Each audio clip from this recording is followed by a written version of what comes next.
پورے مشن بات بالکل آپ کی صحیح ہے. دیکھیں میں آپ کے اس آیت کے متعلق ابھی آپ نے جتنی باتیں کی مجھے 1-2 منٹ دے دیں ٹائم میں بات کروں. پہلی بات یہ ہے میرے بھائی کہ یہ آیات کب نازل ہوئی ہیں؟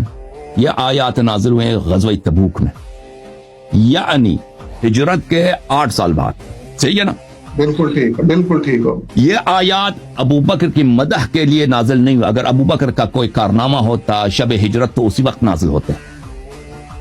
یہ آیات اس وقت نازل ہوئی ہیں جب آپ نے خود فرمایا کہ صحابہ رسول پاک صلی اللہ علیہ وسلم کا ساتھ نہیں دے رہے تھے، نصرت نہیں کر رہے تھے، تو اللہ نے ان کو ڈانٹا ہے. اللہ نے فرمایا کہ تم جہاد کے لیے نہیں نکلتے، تم مدد نہیں کرتے، تم پہ عذاب نازل ہونے والی. میں غلط کہہ رہا ہوں یا صحیح کہہ رہا ہوں؟ آپ پڑھتے ہیں. اگر میں نے جب غلط بولا تو آپ اس کی تصحیح کریں. پھر اللہ تعالیٰ نے یہ صحابہ کو ڈانٹنے کے لیے کہ تم رسول پاک صلی اللہ علیہ وسلم کی نصرت کو نہیں نکلتے، الا تنصروہ فقد نصرہ اللہ. اگر آج تم نبی صلی اللہ علیہ وسلم کی نصرت نہیں کر رہے تو اس وقت بھی اس کا ایک ناصر تھا، اللہ نے اس کی نصرت کیا، نصرہ اللہ. یعنی یہ رسول صلی اللہ علیہ وسلم کی تنہائی اور اس کے عدم ناصر کی اور غربت، لوگ ساتھ ہیں لیکن نصرت نہیں کر رہے، وہ وجہ بتایا جا رہا ہے. اگر آپ نے ادعا یہ کیا کہ ابو بکر کی یہ تعریف ہے کہ اللہ تعالیٰ نے ابو بکر کی نصرت کیا، بھائی 2 آدمی ہیں سفر میں، اللہ تعالیٰ ایک کی نصرت کرتا ہے، دوسرے کی نصرت نہیں کرتا. اللہ کے لیے کون سا مشکل تھا؟ مجھے بتائیں. الا تنصروا فقد نصرهم اللہ، اللہ کہہ دیتا کہ میں نے ان دونوں کی نصرت کیا. آپ سے پہلا جو سوال ہے وہ یہ مجھے بتائیں کہ اگر اللہ نے ابو بکر کی نصرت کیا ہے تو اللہ نے کیوں نہیں کہا نصرهم اللہ؟ اللہ نے صرف نبی صلی اللہ علیہ وسلم کی ذکر کیا نا. ابو بکر کو محروم ہو گیا نصرت سے، ابو بکر نصرت سے محروم ہو گئے. اچھا پہلی بات، اذ اخرجہ الذین کفروا، وہ اس زمانے کی بات ہے جب کفار نے ان کو مکے سے نکالا تھا تو ابو بکر کو نکالا بھی نہیں گیا تھا. ابو بکر کیونکہ ابو دغنہ کے پناہ میں رہ رہا تھا، اس نے اپنی ہجرت پہلے ہی باطل کی تھی. وہ تو اس کا آپ کو پتہ ہے ابو دغنہ کا دیکھیں میری طرف دیکھیں علامہ صاحب، آپ میری بات سنیں. آپ ابھی تاریخ کی باتوں کا حوالہ نہیں دینا. آپ تاریخی تو ہے، تاریخ ہجرت ہے بھائی، تاریخ ہجرت ہے. ابو بکر کو کفار مکہ کے ساتھ کوئی پرابلم ہی نہیں تھا. رسول صلی اللہ علیہ وسلم شیب ابی طالب میں تھے نا، ابو بکر تو نہیں تھا. امیر المؤمنین علیہ الصلوۃ والسلام، حضرت حمزہ، حضرت فاطمہ الزہرا، جعفر طیار علیہ السلام، یہ لوگ شیب ابی طالب. ابو بکر تھا کبھی شیب ابی طالب میں؟ کفار ان کو چڑھا. یہ تو آپ بخاری میں عائشہ کی اپنی حدیث ہے، اس کے ابا جان مکے کا ایک سردار تھا، اس کا نام ابو دغنہ تھا، مشرک تھا، اس کے پناہ میں رہتا تھا، اسی لیے وہ حبشہ کی طرف ہجرت نکلا بھی تھا. اس نے اپنا ہجرت باطل کر کے واپس آیا تھا. عرض یہ ہے اذ اخرجہ الذین کفروا، اللہ کہہ رہا ہے کہ صرف کفار نے صرف نبی صلی اللہ علیہ وسلم کا اخراج کیا. ابو بکر کا کوئی پرابلم نہیں تھا مشرکین کے ساتھ. یہ آیت کب نازل ہوئی بھائی صاحب؟ آپ وجہ نزول آیت دیکھیں. آیت اس لیے نازل ہوئی کہ صحابہ رسول صلی اللہ علیہ وسلم کے فزیکلی ساتھ ہیں لیکن نصرت نہیں کر رہے. اللہ تعالیٰ بیان کر رہا ہے کہ وہ شب ہجرت بھی اس کے ساتھ ایک آدمی تھا لیکن وہ اس کا ناصر نہیں تھا، مدد نہیں کرنے والا تھا. اچھا، ثانیہ اثنین اذ ہما فی الغار اذ یقول لصاحبہ، یہ 2 آدمی تھے غار میں، اس نے اپنے ساتھ والے سے کہہ دیا. ساتھ والے کا لفظ بھی یہ کوئی تعریف کا لفظ نہیں، آپ کو پتہ ہونا چاہیے. لا تحزن ان اللہ معنا، تجھے حزن نہ ہو. اچھا، یہ حزن اور خوف یہ الگ بحث ہے، میں آپ اس کو نہیں چڑھتا. ابو بکر کو حزن نہیں ہونا چاہیے تھا. اچھا میں چڑھتا ہوں، اب مجھے بتائیں لا تحزن، ابو بکر کا وجہ حزن کیا ہے؟ یا تو رسول صلی اللہ علیہ وسلم، ہاں میں بتاؤں، میں سنوں گا، میں بھی خود چپ ہو جاؤں گا. ابھی اسی فقرات پہ بات کرتے ہیں نا، اگلے فقرات کی طرف بعد میں جائیں گے. ابو بکر یا حزین تھا شب ہجرت یا حزین نہیں تھا. اگر حزین نہیں تھا تو قرآن فارغ ہے. قرآن نستجیر باللہ غلط کہہ رہا ہے، اللہ غلط کہہ رہا ہے. نبی صلی اللہ علیہ وسلم نے اس کو غلط بولا. ایک آدمی حزین ہے نہیں، اس کو کہتے حزین ہے. ابو بکر حزین ہے. ابو بکر خوف زدہ اگر ہوتا تو نبی صلی اللہ علیہ وسلم کو کہنا چاہیے تھا کہ تو خوف نہ رکھ. رسول صلی اللہ علیہ وسلم نے کہا تو غم زدہ نہ ہو، تجھے غم نہ ہو، تجھے حزن نہ ہو.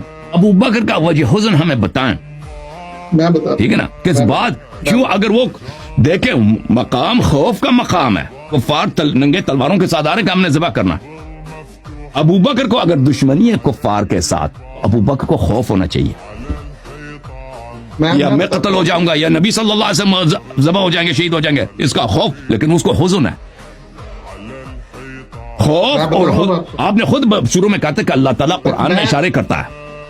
میں بتاتا ہوں نا، یہ اشارہ ابو بکر کا حزن کس بات، اس کا کوئی آدمی مرا ہے، اس کا باپ مرا ہے، اس کا بہن مرا ہے، اس کی کوئی نہیں مرا، رسول صلی اللہ علیہ وسلم کی جان بچ گئی ہے.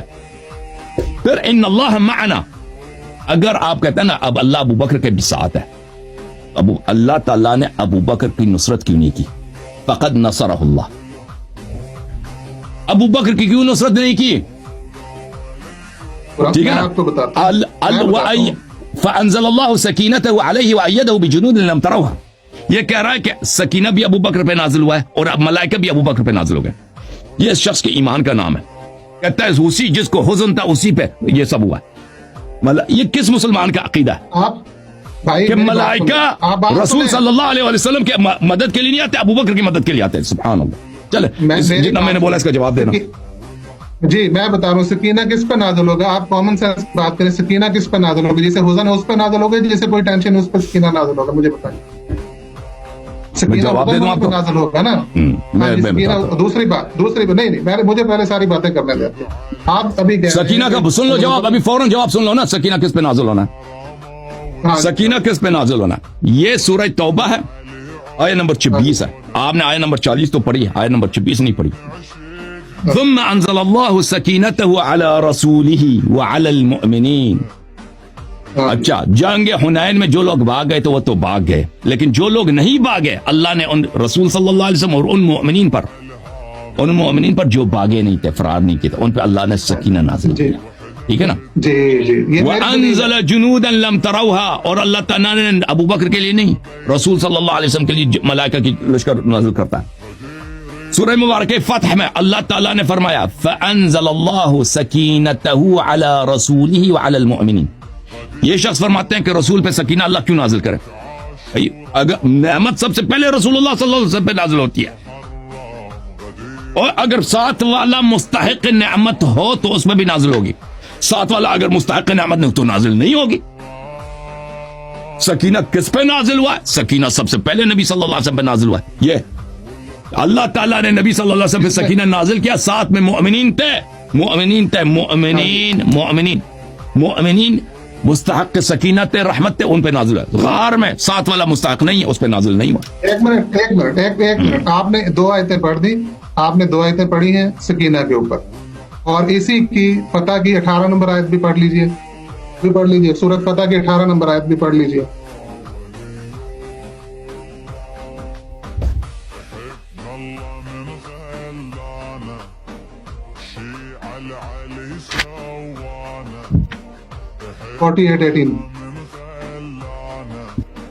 میں پڑھتا ہوں.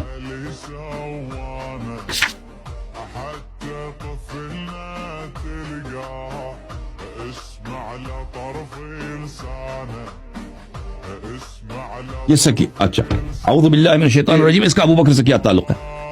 اعوذ باللہ من الشیطان الرجیم. لقد رضی اللہ عن المؤمنین اذ یبایعونک تحت الشجر. اللہ مؤمن سے، منافق اگر بیعت کیے تو ان سے راضی نہیں ہے. مؤمنین کے قید سے منافقین کو نکال دیا. جب وہ درخت کے نیچے آپ سے بیعت کر رہے تھے، فعلم ما فی قلوبہم فانزل السکینۃ علیہم واثابہم فتحا قریبا. تو مومن پہ سکینہ نازل ہوتی ہے، ٹھیک ہے نا. اگر منافق ہے تو منافق پہ سکینہ نازل نہیں ہوگی. اگر ابو بکر مومن ہے تو غار میں اللہ نے اس کی نصرت کیوں نہیں کی؟ ایک جواب دینا. سکینہ کیوں نازل نہیں کیا بتاؤ؟ اللہ نے نصرت کہاں نہیں کی بتائیں. اگر اللہ نے نصرت نہ کی ہوتی تو ابو بکر صدیق کو نقصان پہنچتا ہے. آپ مجھے ثابت کریں گے ابو بکر صدیق رضی اللہ عنہ کو پورے سفر میں کوئی نقصان پہنچا؟ آپ اتنے لوگ ہیں دنیا میں ان کو کوئی نقصان نہیں پہنچتا بھائی. اس کا مطلب ہے کہ اللہ تعالیٰ نے ان پہ سکینہ نازل کیا. ابھی امریکہ سپر پاور بنا ہے، اس پہ اللہ تعالیٰ نے سکینہ نازل کیا.